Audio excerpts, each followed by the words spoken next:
गुजरात विधानसभा चुनाव के पहले चरण में 89 सीटों पर 1 दिसंबर को वोट डाले जाने हैं।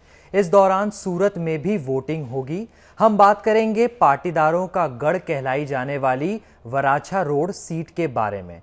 ये हमेशा से बीजेपी के पास रही है, लेकिन इस बार आम आदमी पार्टी ने मजबूत उम्मीदवार को उतारा है और कांग्रेस ने भी अपना उम्मीदवार बदलकर चुनावी रेस को दिलचस्प बना दिया है। इस सीट पर टोटल 2,16,528 वोटर हैं। 80% वोटर लेवा पटेल समाज के हैं। 1,21,480 पुरुष मतदाता हैं और 95,042 महिला मतदाता। अन्य मतदाताओं की संख्या 6 है। इस सीट पर तीसरी बार विधानसभा चुनाव होने जा रहा है। वराछा विधानसभा सीट 2008 में हुए विधानसभा क्षेत्र सीमांकन यानी डिलिमिटेशन के बाद अस्तित्व में आई थी। ये सूरत जिले की पाटीदार बाहुल्य सीट है। पाटीदार आरक्षण आंदोलन के दौरान यहां हिंसा भी भड़की थी। पहली बार इस सीट पर 2012 में वोटिंग हुई थी।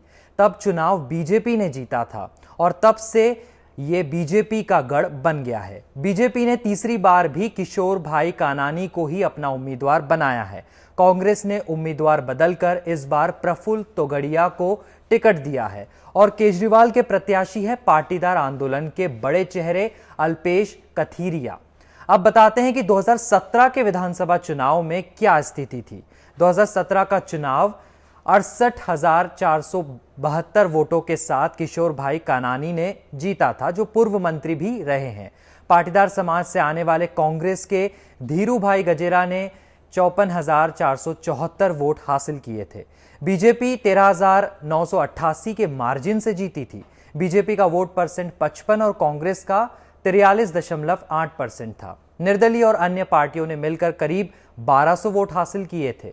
इससे पहले 2012 में भी बीजेपी के किशोर भाई कानानी 68,529 वोटों के साथ जीते थे, जबकि कांग्रेस के धीरू भाई गजेरा को 48,170 वोट मिले थे।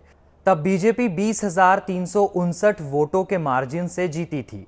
वोट शेयर कानानी को 53% वोट मिला था और कांग्रेस के खाते में 37.8% वोट आए थे। निर्दलीय और अन्य पार्टियों ने मिलकर 10,686 वोट हासिल किए थे। यानी पाटीदारों के गढ़ वराछा में बीजेपी लगातार जीतते आई है। गुजरात में नोटबंदी और जीएसटी ने कई लोगों को और व्यापारियों को भी परेशान किया।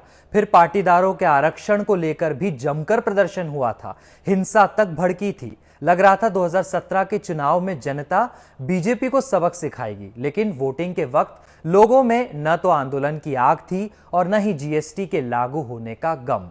लेकिन 2022 का चुनाव त्रिकोणीय है। मैदान में आम आदमी पार्टी भी है, इसलिए बीजेपी इस सीट पर अपना फोकस बनाए हुए है।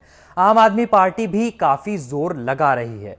सूरत में हुए नगर निगम के चुनाव में आम आदमी पार्टी ने 27 सीटों पर जीत दर्ज की थी।